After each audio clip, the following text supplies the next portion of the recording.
7 decades of history have passed through this hall in all of their richness and drama. Where I stand, the world has heard from presidents and premiers at the height of the Cold War. We have seen the foundation of nations. We have seen the ringleaders of revolution. We have beheld saints who inspired us with hope, like those who met us before. Our time is one of great contests, high stakes, and clear choices. The essential divide that runs all around the world and throughout history is once again thrown into stark relief. It is the divide between those whose thirst for control deludes them into thinking they are destined to rule over others, and those people and nations who want only to rule themselves. The United States, after having spent over $2.5 trillion since my election to completely rebuild our great military, is also by far the world's most powerful nation.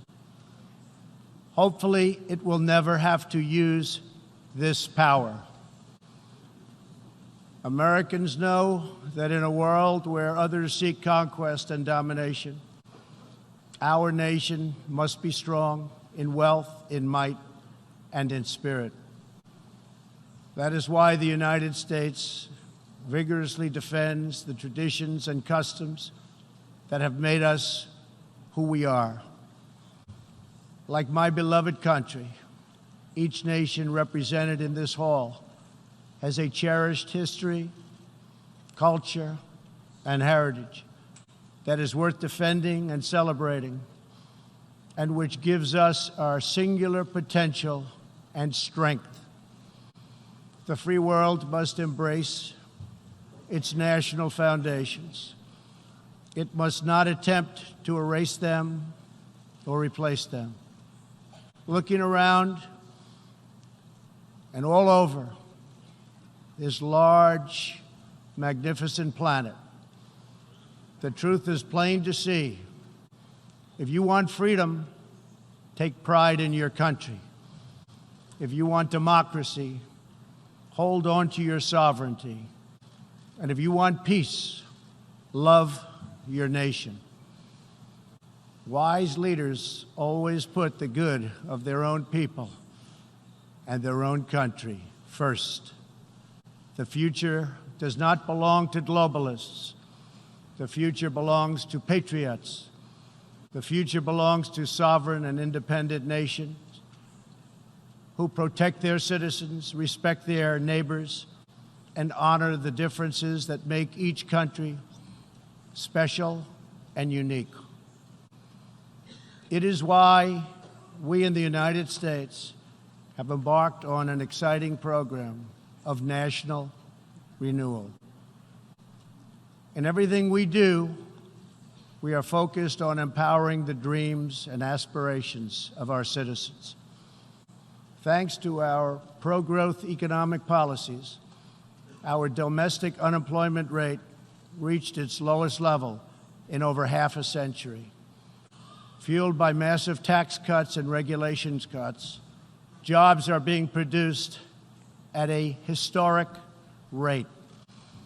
6 million Americans have been added to the employment rolls in under 3 years. Last month, African American, Hispanic American, and Asian American unemployment reached their lowest rates ever recorded. We are marshaling our nation's vast energy abundance, and the United States is now the #1 producer of oil and natural gas anywhere in the world. Wages are rising, incomes are soaring, and 2.5 million Americans have been lifted out of poverty in less than 3 years. As we rebuild the unrivaled might of the American military, We are also revitalizing our alliances by making it very clear that all of our partners are expected to pay their fair share of the tremendous defense burden which the United States has borne in the past. At the center of our vision for national renewal is an ambitious campaign to reform international trade. For decades, the international trading system has been easily exploited by nations acting in very bad faith. As jobs were outsourced, a small handful grew wealthy at the expense of the middle class. The most important difference in America's new approach on trade concerns our relationship with China.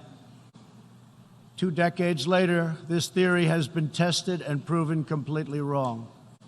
Not only has China declined to adopt promised reforms, it has embraced an economic model dependent on massive market barriers, heavy state subsidies, currency manipulation, product dumping, forced technology transfers, and the theft of intellectual property, and also trade secrets on a grand scale.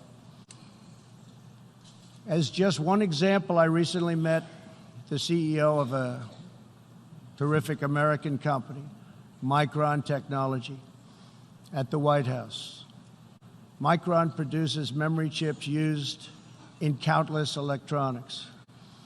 To advance the Chinese government's 5-year economic plan, a company owned by the Chinese state allegedly stole Micron's designs, valued at up to $8.7 billion. Soon, the Chinese company obtains patents for nearly an identical product, and Micron was banned from selling its own goods in China. But we are seeking justice. The United States lost 60,000 factories after China entered the WTO. This is happening to other countries all over the globe. The World Trade Organization needs drastic change. The second largest economy in the world should not be permitted to declare itself a developing country in order to game the system at others' expense. For years, these abuses were tolerated, ignored, or even encouraged. Globalism exerted a religious pull over past leaders, causing them to ignore their own national interests. But as far as America is concerned, those days are over. To confront these unfair practices, I placed massive tariffs on more than $500 billion worth of Chinese-made goods. Already, as a result of these tariffs, supply chains are relocating back to America and to other nations, and billions of dollars are being paid to our Treasury. The American people are absolutely committed to restoring balance to our relationship with China. Hopefully, we can reach an agreement that will be beneficial for both countries. But as I have made very clear, I will not accept a bad deal for the American people. As we endeavor to stabilize our relationship, we're also carefully monitoring the situation in Hong Kong. The world fully expects that the Chinese government will honor its binding treaty made with the British and registered with the United Nations, in which China commits to protect Hong Kong's freedom, legal system, and democratic ways of life. How China chooses to handle the situation will say a great deal about its role in the world in the future. We are all counting on President Xi as a great leader. The United States does not seek conflict with any other nation. We desire peace, cooperation, and mutual gain with all. but I will never fail to defend America's interests. One of the greatest security threats facing peace-loving nations today is the repressive regime in Iran. The regime's record of death and destruction is well known to us all. Not only is Iran the world's #1 state sponsor of terrorism, but Iran's leaders are fueling the tragic wars in both Syria and Yemen. At the same time, the regime is squandering the nation's wealth and future in a fanatical quest for nuclear weapons and the means to deliver them. We must never allow this to happen.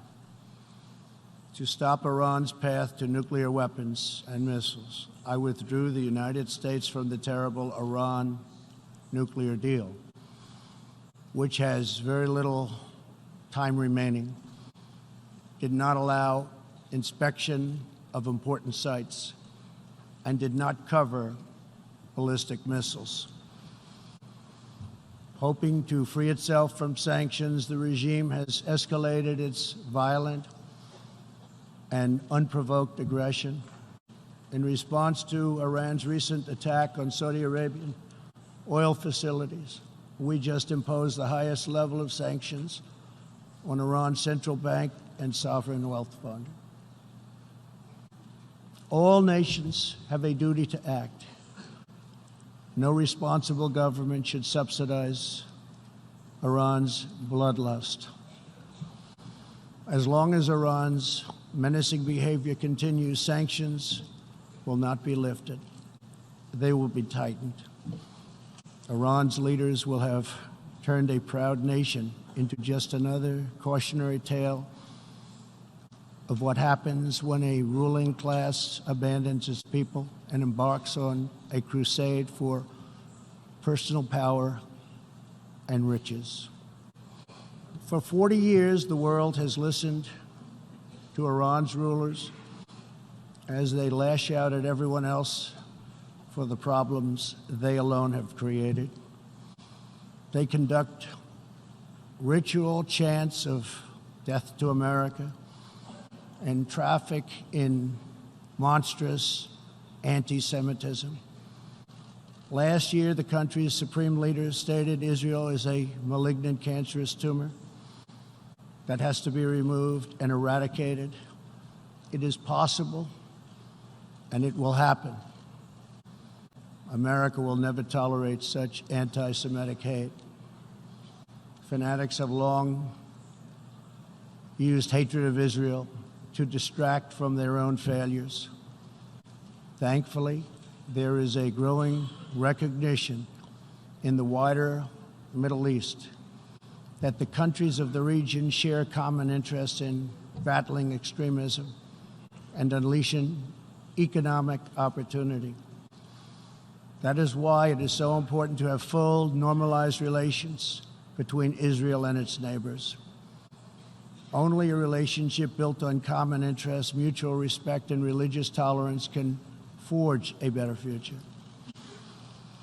Iran's citizens deserve a government that cares about reducing poverty, ending corruption, and increasing jobs, not stealing their money to fund and massacre abroad and at home.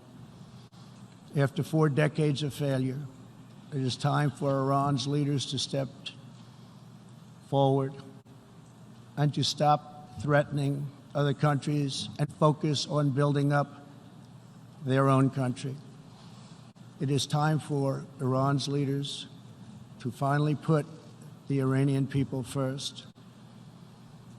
America is ready to embrace friendship with all who genuinely seek peace and respect.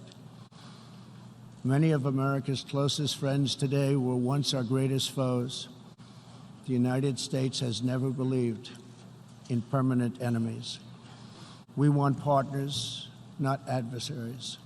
America knows that while anyone can make war, only the most courageous can choose peace. For this same reason, we have pursued bold diplomacy on the Korean Peninsula.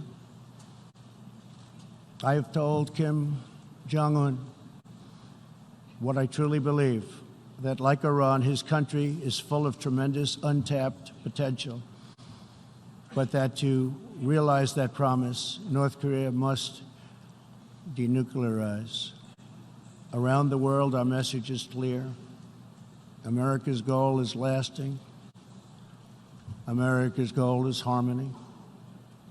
And America's goal is not to go with these endless wars, wars that never end.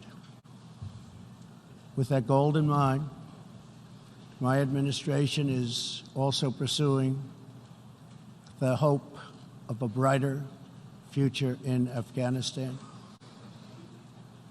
Unfortunately, the Taliban has chosen to continue their savage attacks. We will continue to work with our coalition of Afghan partners to stamp out terrorism, and we will never stop working to make peace a reality. Here in the Western Hemisphere, we are joining with our partners to ensure stability and opportunity all across the region. In that mission, one of our most critical challenges is illegal immigration, which undermines prosperity, rips apart societies, and empowers ruthless criminal cartels. Mass illegal migration is unfair, unsafe, and unsustainable for everyone involved. The sending countries and the depleted countries, and they become depleted very fast, but their youth is not taken care of, and human capital goes to waste.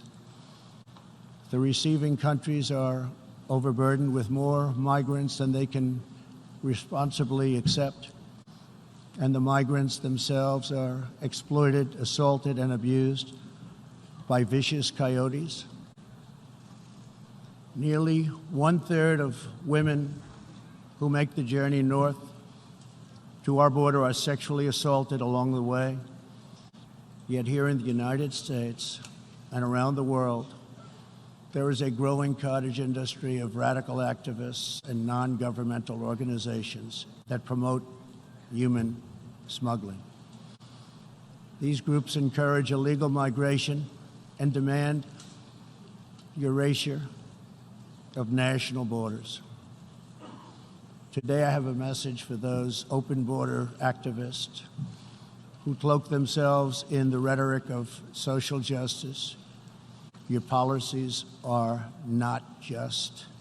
Your policies are cruel and evil. You are empowering criminal organizations that prey on innocent men, women, and children. You put your own false sense of virtue before the lives, well-being, and countless innocent people. When you undermine border security, you are undermining human rights and human dignity. Many of the countries here today are coping with the challenges of uncontrolled migration. Each of you has the absolute right to protect your borders. And so, of course, does our country. Today, we must resolve to work together to end human smuggling, end human trafficking, and put these criminal networks out of business for good. To our country, I can tell you sincerely, we are working closely with our friends in the region, including Mexico, Canada, Guatemala, Honduras, El Salvador, and Panama, to uphold the integrity of borders and ensure safety and prosperity for our people. I would like to thank President López Obrador of Mexico for the great cooperation we are receiving and for right now putting 27,000 troops on our southern border. Mexico is showing us great respect, and I respect them in return. The U.S., we have taken very unprecedented action to stop the flow of illegal immigration. To anyone conducting crossings of our border illegally, please hear these words. Do not pay the smugglers. Do not pay the coyotes. Do not put yourself in danger. Do not put your children in danger, because if you make it here, you will not be allowed in. You will be promptly returned home. You will not be released into our country. As long as I am President of the United States, we will enforce our laws and protect our borders. For all of the countries of the Western Hemisphere, our goal is to help people invest in the bright futures of their own nation. Our region is full of such incredible promise, dreams waiting to be built, and national destinies for all. And they are waiting also to be pursued. Throughout the hemisphere, there are millions of hardworking, patriotic young people eager to build, innovate, and achieve. But these nations cannot reach their potential if a generation of youth abandon their homes in search of a life elsewhere. We want every nation in our region to flourish and its people to thrive in freedom and peace. In that mission, we are also committed to supporting those people in the Western Hemisphere who live under brutal oppression, such as those in Cuba, Nicaragua, and Venezuela. According to a recent report from the UN Human Rights Council, women in Venezuela stand in line for 10 hours a day waiting for food. Over 15,000 people have been detained as political prisoners. Modern-day death squads are carrying out thousands of extrajudicial killings. The dictator Maduro is a Cuban puppet protected by Cuban bodyguards, hiding from his own people, while Cuba plunders Venezuela's oil wealth to sustain its own corrupt communist rule. Since I last spoke in this hall, the United States and our partners have built a historic coalition of 55 countries that recognize the legitimate government of Venezuela. To the Venezuelans trapped in this nightmare, please know that all of America is united behind you. The United States has vast quantities of humanitarian aid ready and waiting to be delivered. We're watching the Venezuela situation very closely. We await the day when democracy will be restored, when Venezuela will be free, and when liberty will prevail throughout this hemisphere.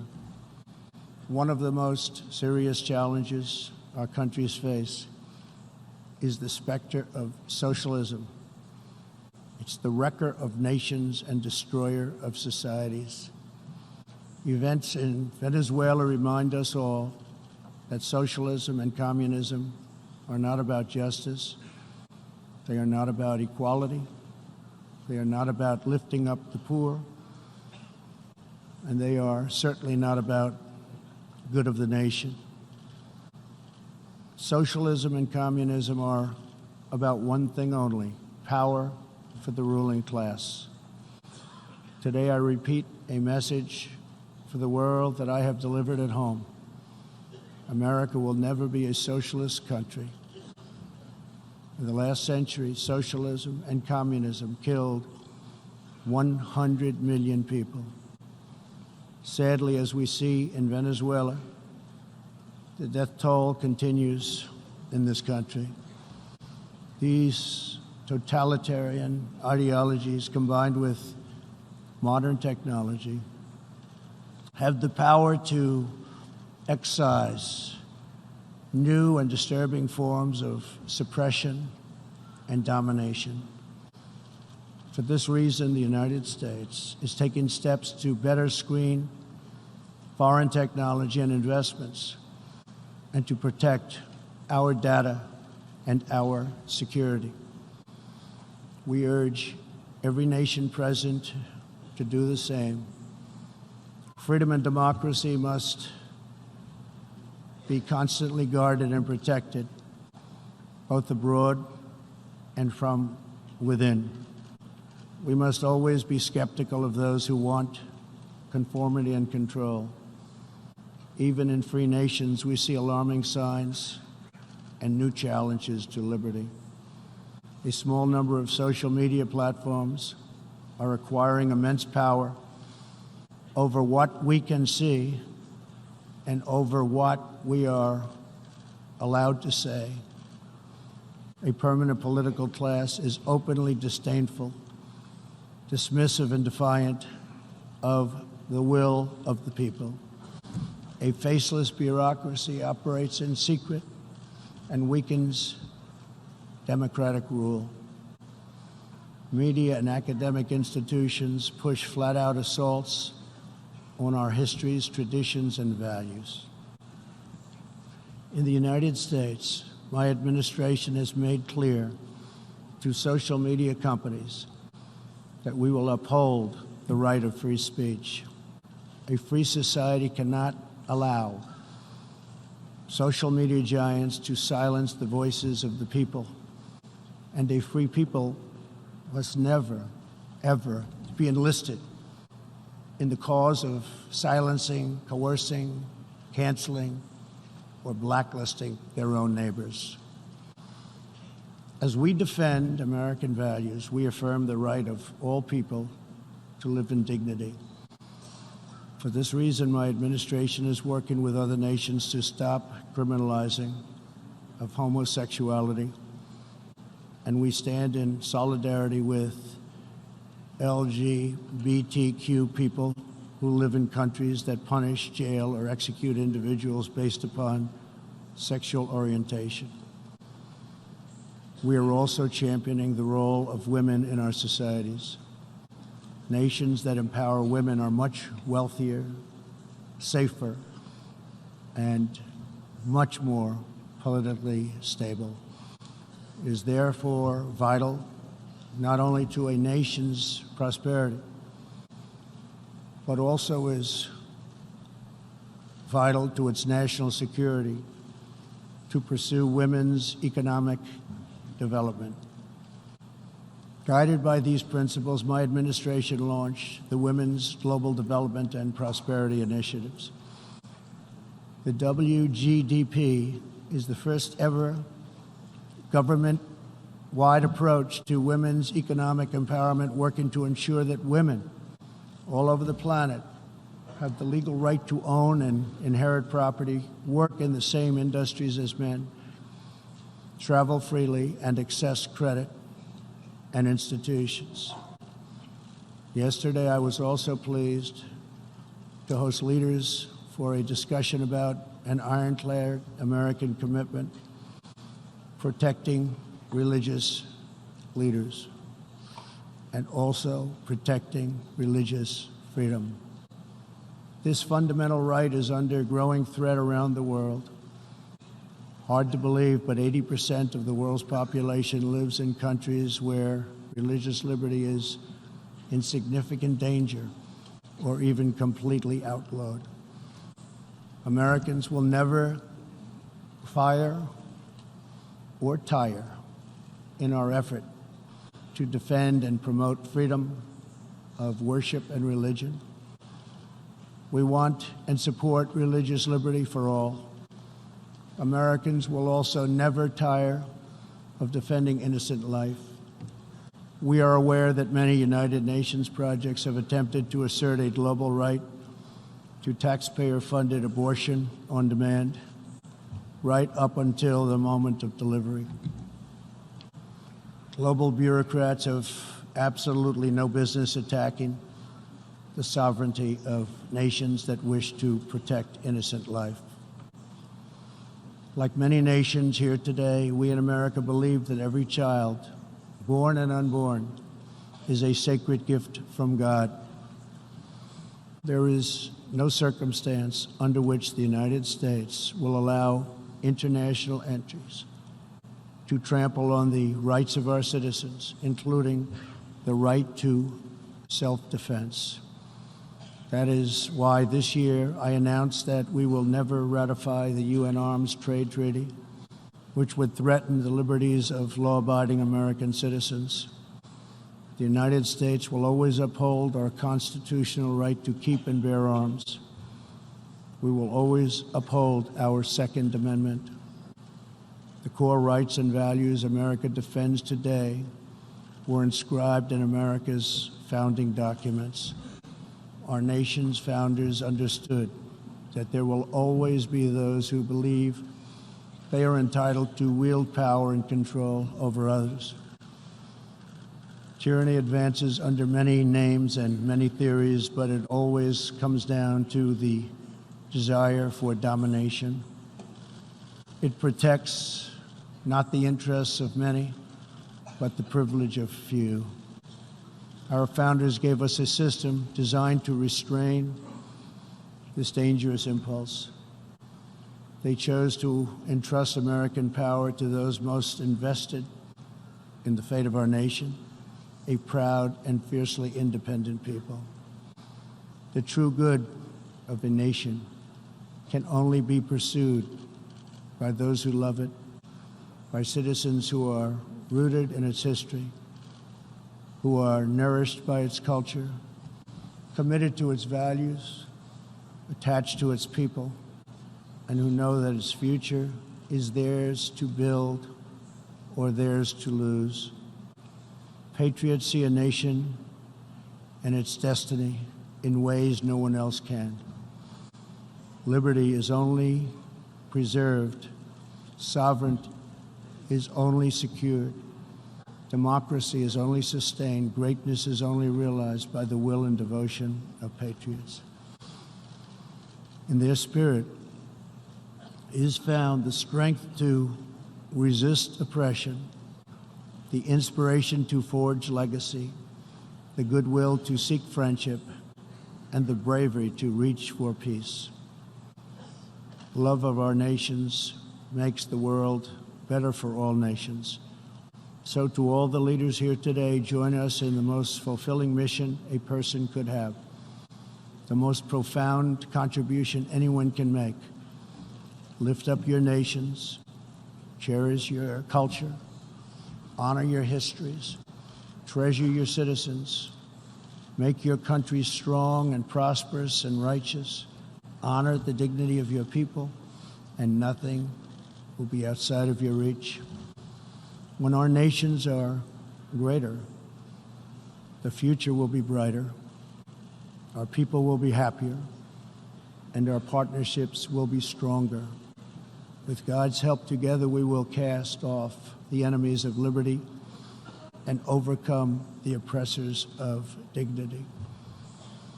We will set new standards of living and reach new heights of human achievement. We will rediscover old truths, unravel old mysteries, and make thrilling new breakthroughs.